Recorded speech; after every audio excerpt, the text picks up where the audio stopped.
Starting off as a kid, you got to do the really crappy stuff, the stuff that nobody wants to do. So that's what I really didn't like, but I enjoy making something out of nothing. A lot of people, I don't think they understand what the difference is between, say, a spec home and a custom home. I just really enjoy doing things for people. You take a home that someone's lived in for 10, 15 years, and they're so tired of the same old, and they've dreamt for 10 years what they would like to do with it. And when you can take that space, turn it into something that they've dreamed of for so long, the emotional swing for that customer is just so much greater than even if I start from scratch and build something that you want.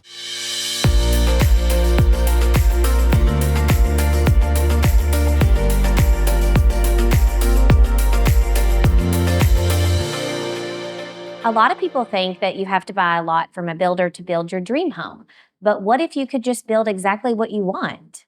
Today, I'm sitting with Justin Green, a custom home builder and a remodel specialist here in Fort Smith. He is known for building on client-owned land and really helping people create homes that fit their lifestyle. Thank you for joining me today. You're welcome. I'm so excited to kind of dive into this.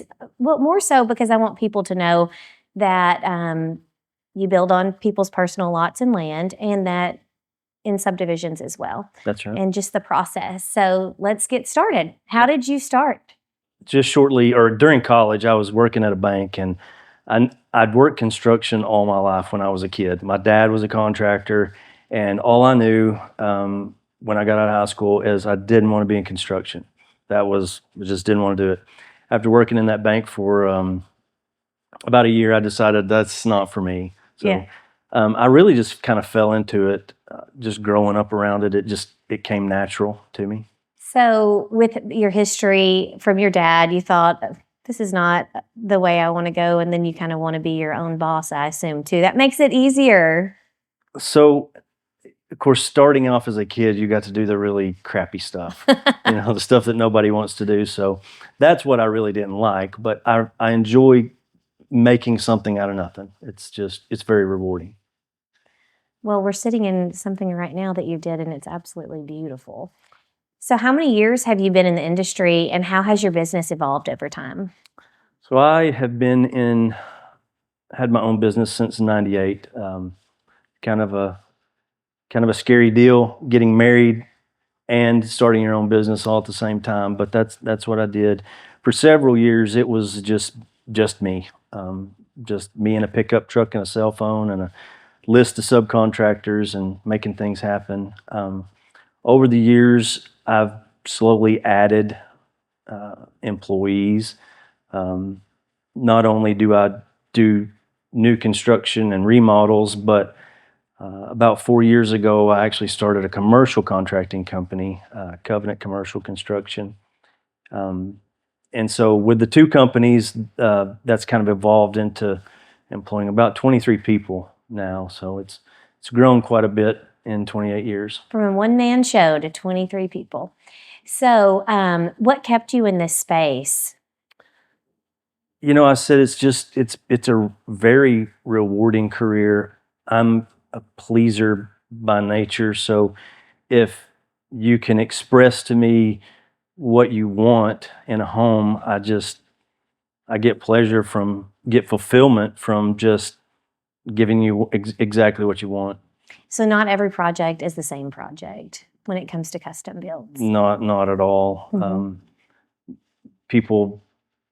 A lot of people, I don't think they understand what the difference is between, say, a spec home and a custom home.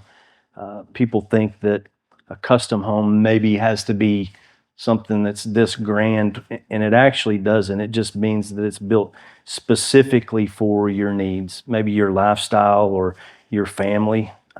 That's kind of what determines what a custom is. So what has kept you in this space long term, and how has your approach to building changed as you've grown? I don't think I'm smart enough to do anything else, so no. It's just, once you're kind of in something for so long, it just becomes kind of your identity. And I just really enjoy doing things for people and making what they want come true. We started doing remodels I'd say probably 10 years ago, because there's not a lot of people in Fort Smith that are new home builders that really like to do remodels. But I do.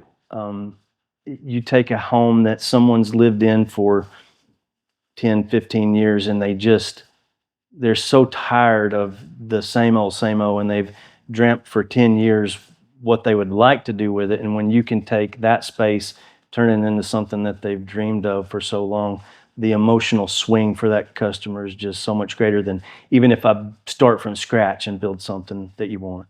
Well, some people love their location Very much. too, and they don't want to have to move.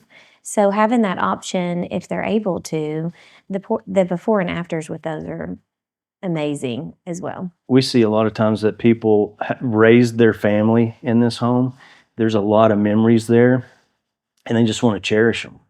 So they don't want to live anywhere else. They want to live and have their kids and grandkids come back to where they grew up.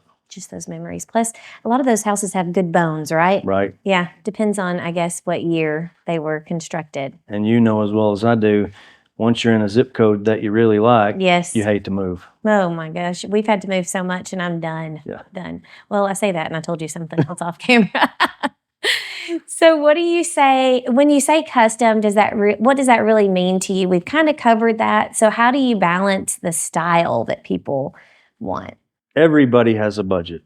I mean, you take the wealthiest people and they still have a budget. So we're conscious of that, but I think that we do a good job at Justin Green Custom Homes of trying to figure out what really makes it work for you and advising you on where your money is best spent. Yeah.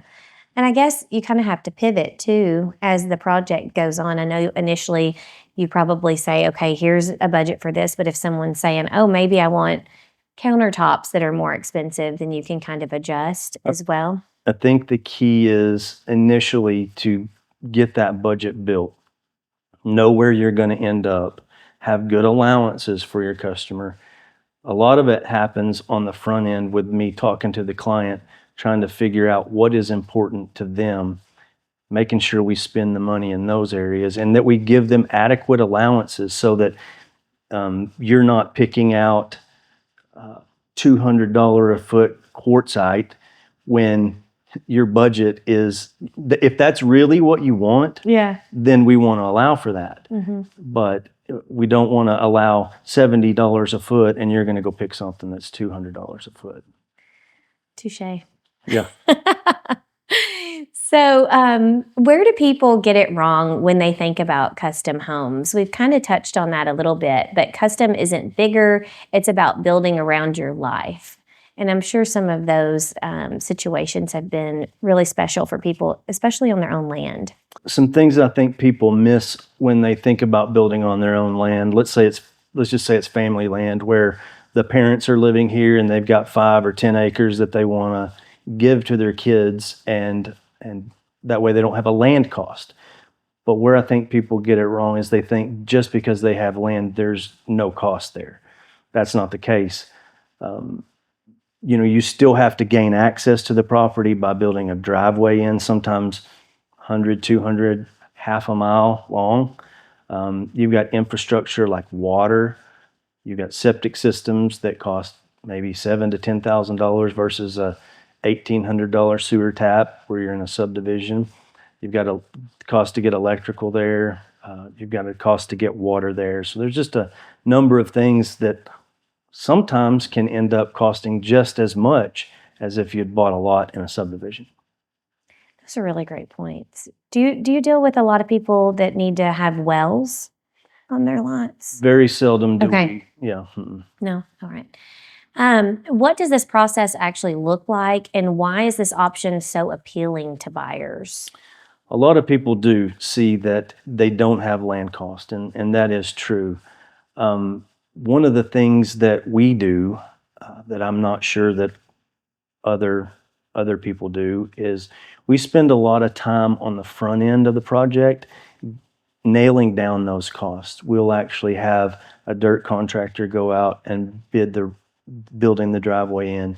We'll have someone bid installing the water line. We'll have the property perk tested and know what you're going to be required to do on a septic system.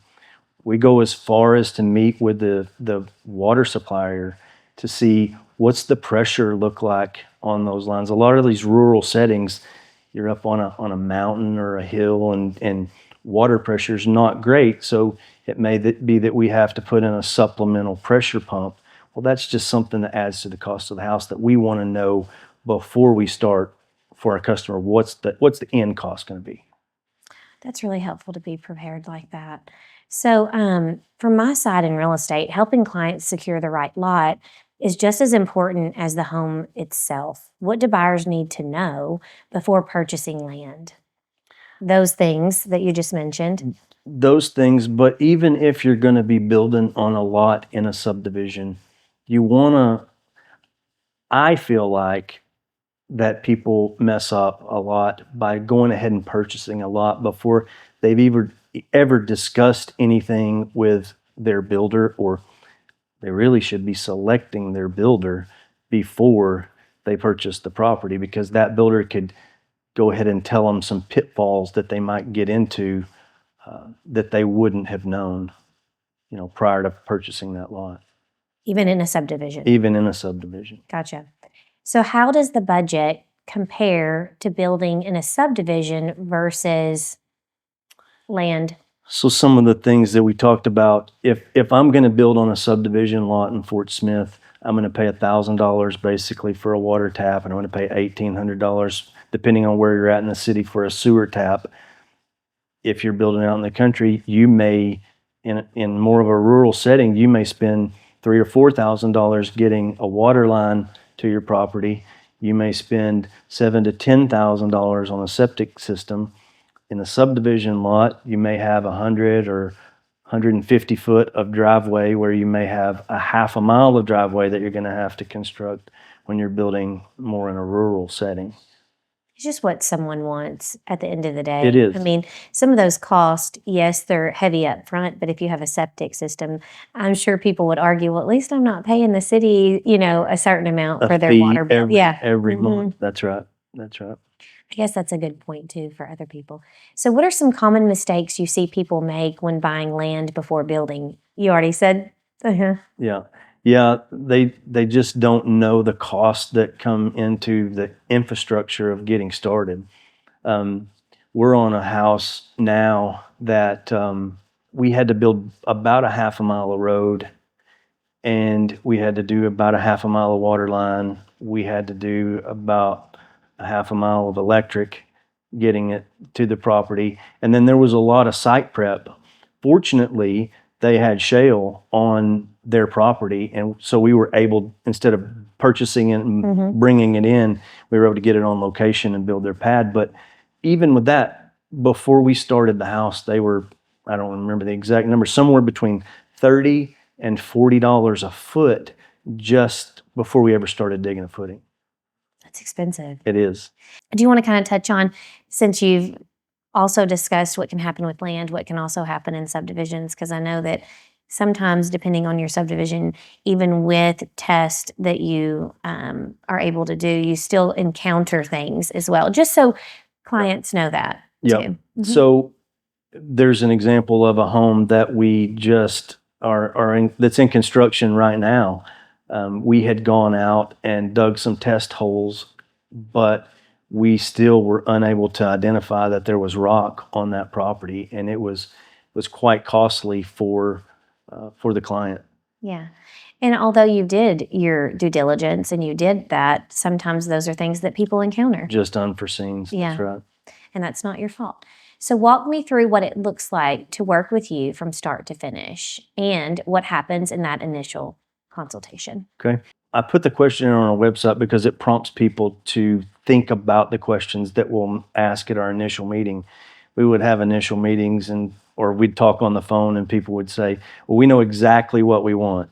And then the first meeting that we had, I would ask 5 questions, and all 5 questions would come with, well, we haven't really thought about that. So we started doing that a few years back. It's found that it really makes our initial meeting more productive. And then we sort of run kind of something similar like the CIA does, I feel like, at times, where I'm trying to get in your head and find out exactly what you want. And we've got a great staff that does a tremendous job with that. But we really do try to spend a lot of time on the front end trying to figure out what you want, because I want to price what you want. We go through that exercise and it's more than you want to spend, then I can make recommendations of you could cut this out or this out, and then you get to decide, no, that's important, or no, that's not important, so we can cut it. So we'll go through that. We'll draw your plans up. Once everything is like you like, then we will, like I said, we'll price it. And typically that's what happens, is somebody says, well, that's just a little more than we want to spend. So we do make those recommendations. We get it done. We'll do a contract, very detailed scope of work, very detailed spec sheet, so you know exactly what you're getting. Model numbers of appliances, plumbing fixtures, all provided for you. Then you're going to typically go to your lender, and you're already going to know kind of a range of where you're going to be in. Mm-hmm. You're going to go to your lender, get all your financing done. Then we'll prepare to start when your construction loan's in place. And we usually do a pre-construction meeting, one last run through, so that what you thought you were getting, we're going over and you're making sure that's exactly what you want. Then during the construction phase, we typically do 3 surveys. One right after contract to make sure that we're providing our customer with a good experience, because that's important to us. I can deliver exactly what you want in a home, but if you don't have a good time from start to finish, it's not a pleasant experience for you. So we'll typically do those 3 surveys, one after contract signed, one when the drywall's finished, and then just post move in, and just to try to make sure that we're delivering a good customer experience. And then after that, we do our walkthrough, you do our punch list, we get that taken care of. At 30 days, there may be a few things that you found when you're living there that you didn't, in your walkthrough you didn't see. Mm-hmm. We address those. We do that same thing at 1 year. We'll let you do another walkthrough and do any repairs that you feel like we need to do.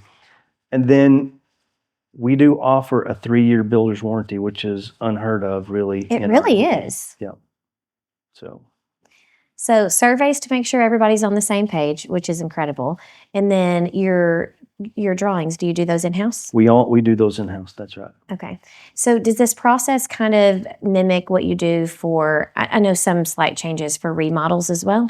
It's almost identical. Okay. Probably a little bit more on the pre-construction walkthrough on that, because with remodels, it's hard for people to draw the line at this wasn't in the scope, this was in the scope. Mm-hmm. So we take a little more time on the remodels for that. I love that process. So how do you help clients align vision with budget, and what does the design and selection phase look like? So as we discussed, we're spending a lot of time on the front end trying to figure out what you really want, and we're doing our scope based on what you want. The whole process where we say, hey, here's the price, and then you say it's too much, we need to scale back, we offer suggestions there. And that process may take 2 or 3 times to go through to get it where you feel comfortable. And then during that process, whenever they're deciding on countertops or lights or whatever, do you have someone in-house that helps them with that as well? We do have a couple of ladies in-house that help with that. We don't typically price it into our jobs. It's a kind of a la carte. Mm-hmm. Yep. Yeah. Because you may want to utilize that person for 100 hours in the project. Somebody else may want to utilize that person for 20 hours. Right. A lot of times what I find is people, as they pick things out, they just want somebody to tell them that looks good. Yeah. So they don't always need a designer to all the way down to help them pick furniture out. No, but paint colors, light fixtures, countertops, things like that. So you've already kind of discussed how you manage communication during the build with your surveys. Do you want to elaborate on that any more?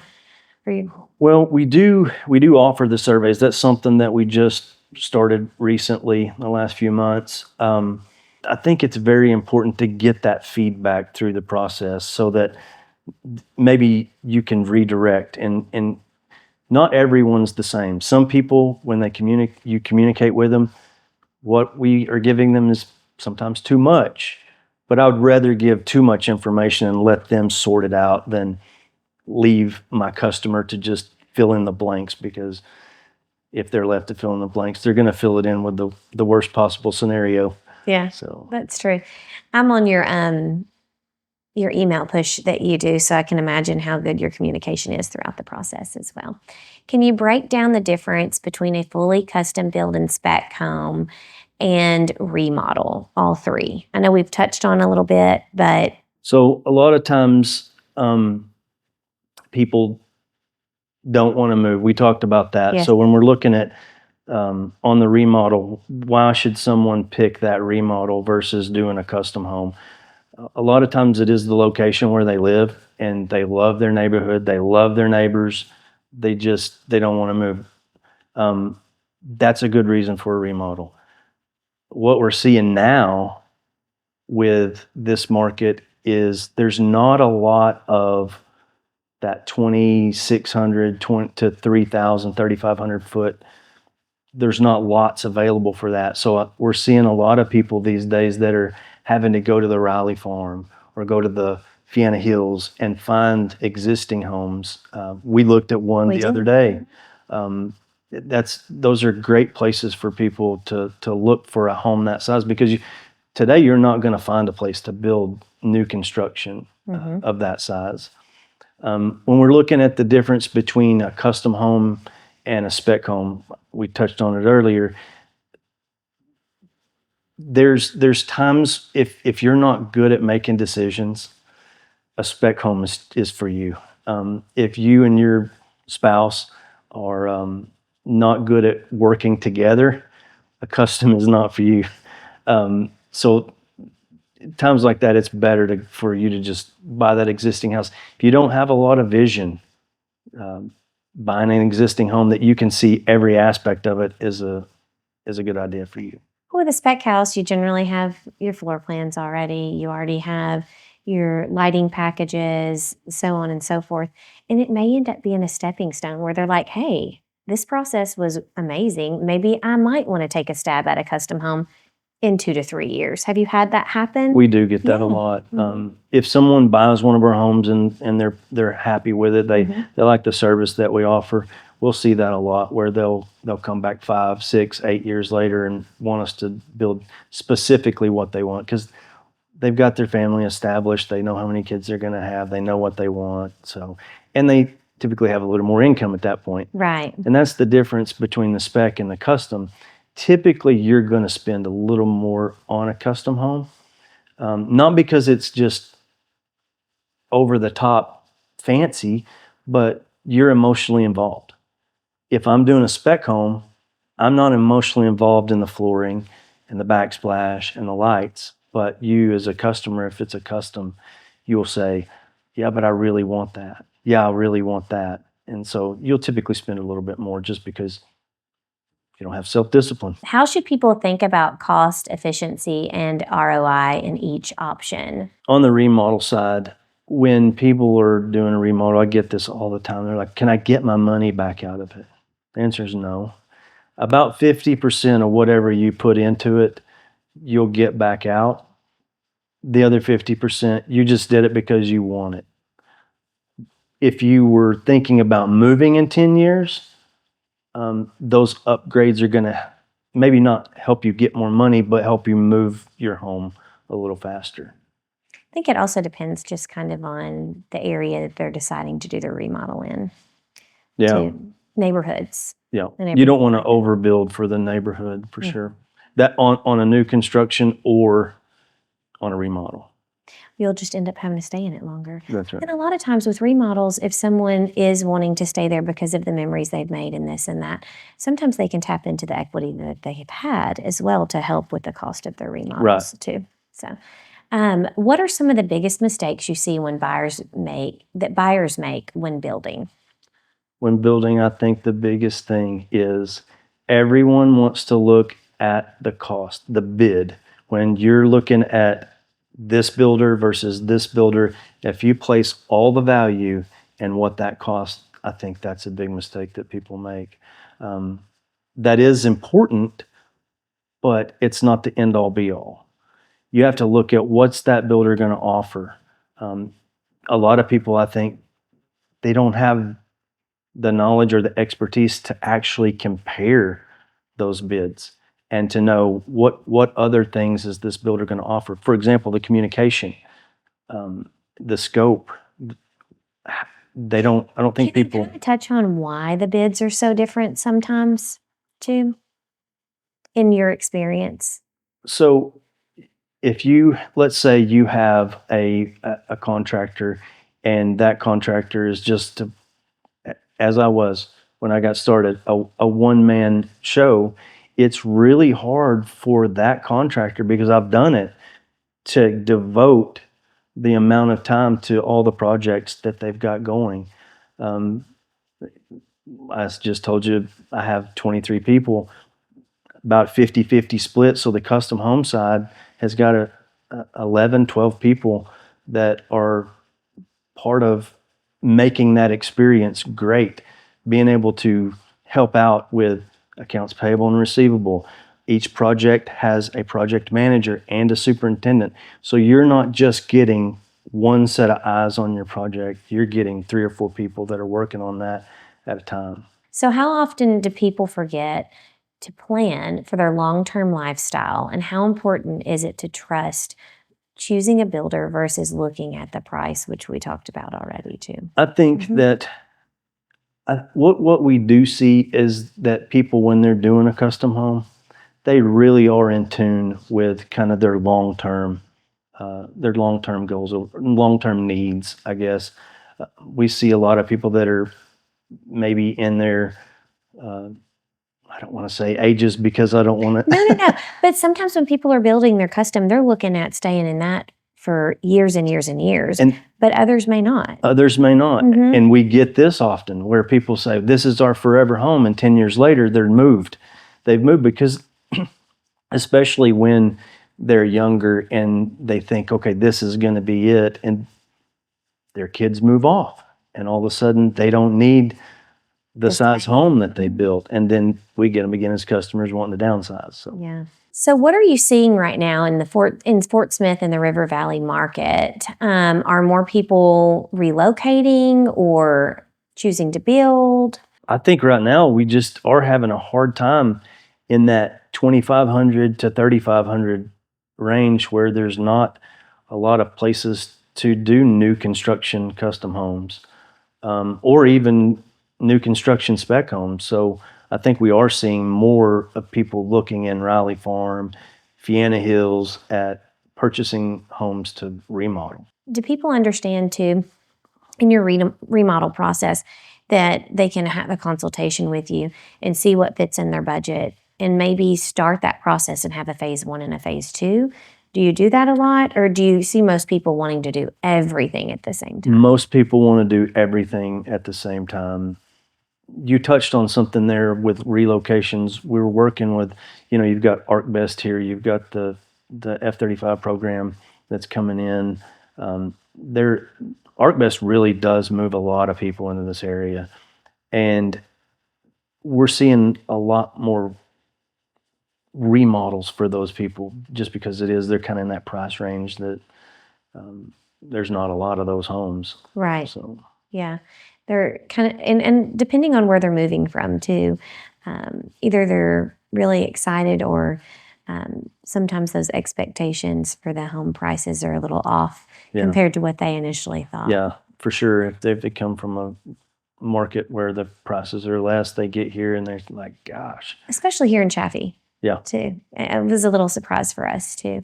So how is land availability impacting custom builds too? And are you seeing more demand for acreage or subdivision lots? I think you're seeing more people kind of move out from the city, just because I think there's less lots that are available in that larger home market.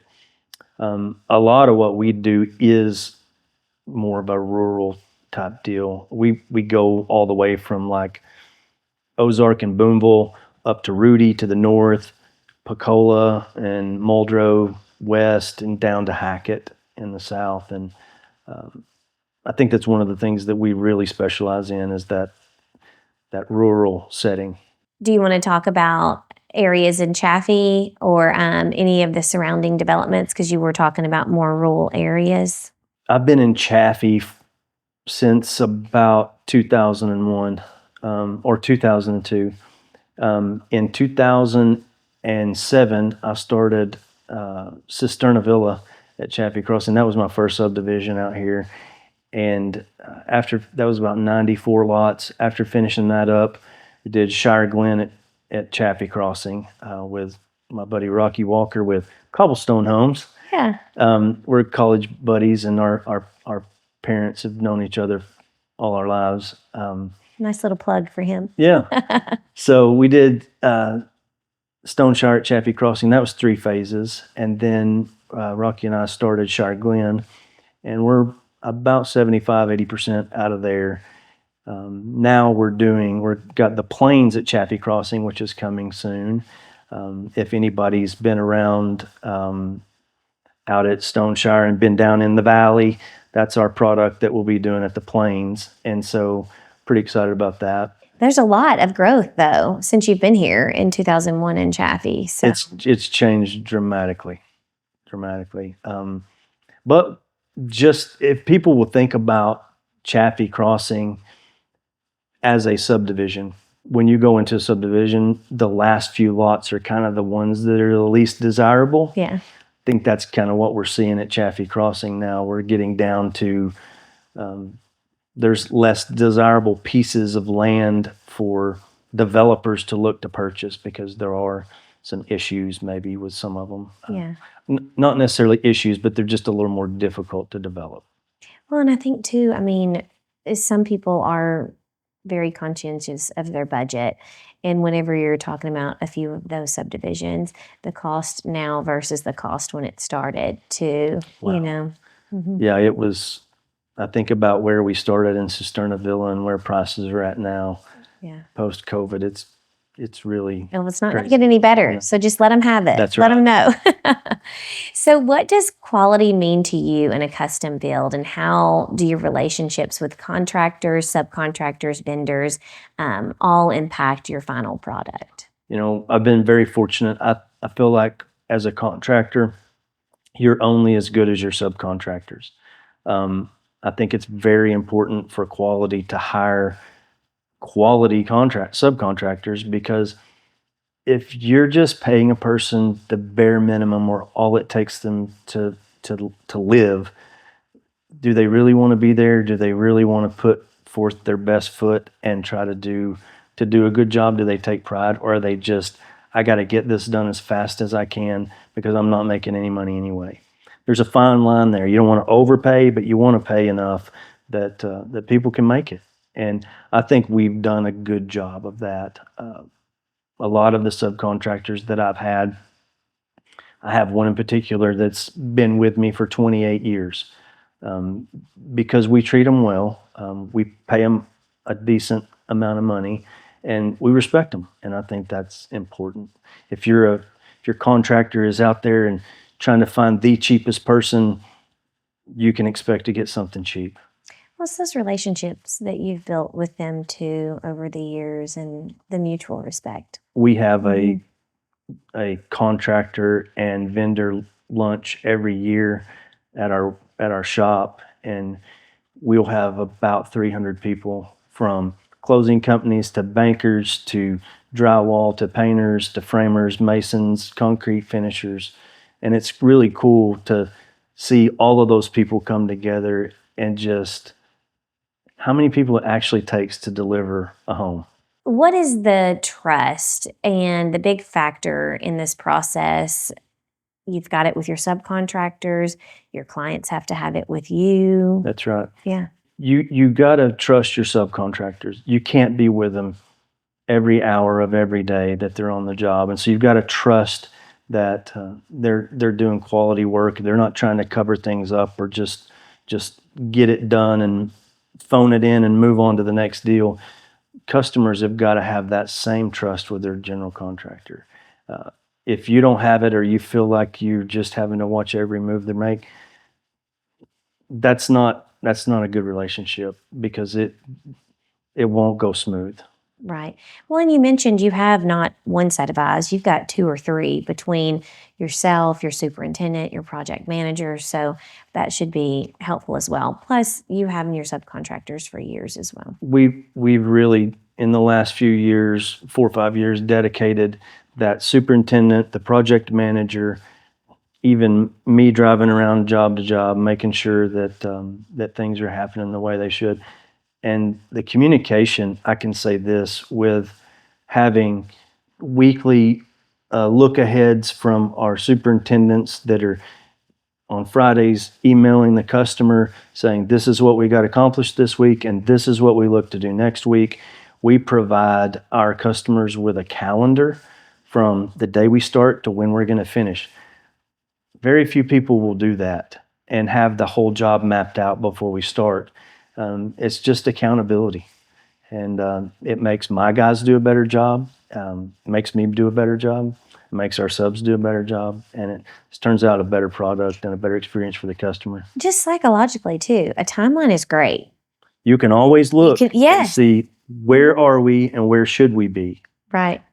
And construction is not perfect. We're going to have rain delays. We're going to have the customer maybe that didn't get something picked out in time. Right. And being able to explain that and know why are we late. And depending on where product's coming from too, a lot of that's out of your control. Yes. Yeah. Some gets stuck up in the straight. Well, I'm telling you what. Okay. This has been great. Okay. So we're going to wrap up a little bit, but let's do a quick round. Okay. What is your favorite part of the process? I love the civil part, the infrastructure that we talked about. I like planning that all out and right to the footing. That's probably, if you had to cut it off somewhere, that's my personally favorite part. Interesting. Because you got to get started on the right foot. Yeah, you really do. Yeah. You're putting on the right foot. There you go. Most unique build you've worked on? It can be anything, custom, remodel. I've actually had this happen 2 times where we went into a home and we braced the roof up. It's an existing home. We braced the roof up, tore out every interior wall, redrew a floor plan for that space, and reconstructed it. That's actually happened at my neighbor's house, and then we did it shortly after the flood in 19 to a house down in Riverland. Did you raise it up so no, you had we went in and we just braced the roof back down to the slab, and then tore out all the interior walls, had a blank slate, blank canvas, redrew the floor plan to fit where the window locations were at. Yes. And then started constructing from the inside. So your biggest challenge in a project? A lot of people that will watch this know Chuck Fawcett. And Chuck and difficult go together. I'm just kidding. He's a dear friend.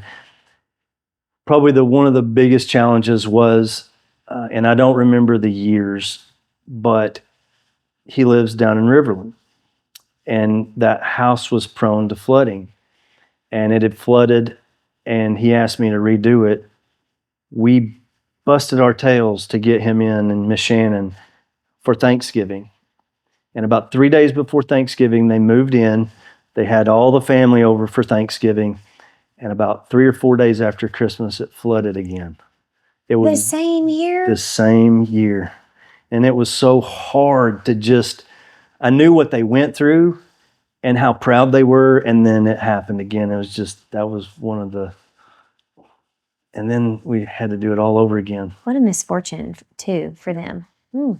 So, what is your personal dream home style? Or maybe you should talk on your wife's. We do gorgeous homes. Mm-hmm. Me personally, and people are going to think that's crazy, barn dominiums, of all things. We had plans drawn up for one when we lived in Ohio for some land. I'm just, at heart, I'm just a redneck. I'm just a country boy, and I like to have all my stuff under one roof. So barn dominium. Sorry to disappoint. No, actually, those are trending and Yes. they're huge in Texas think- and stuff right now. I think, Yeah. yes, they are. Mhm. And I think they're going to be like bell bottoms one of these days, and people are going to be like, you lived in that? Yeah. I lived in that? Yes. So, Well, you get so much more space too. yeah. So for someone listening, how do they know if they should build or buy? Again, if you're not good at making decisions, if you can't visualize, if you get anxiety on where you're going to go eat dinner, custom good homes are point. not for you. Yeah. If you just can't visualize it, if you are only going to be in an area for a short period of time, to me, it doesn't make sense to do a custom home that you're going to try to sell in 4 or 5 years. Good point. So what's one thing people should never overlook when building on their own lot? You get this where the parents are going to give the child or their spouse some property. I've seen it a few times where that creates a little heartache because the kids are young, maybe 20s, early 30s, and they don't know exactly where life's going to lead them.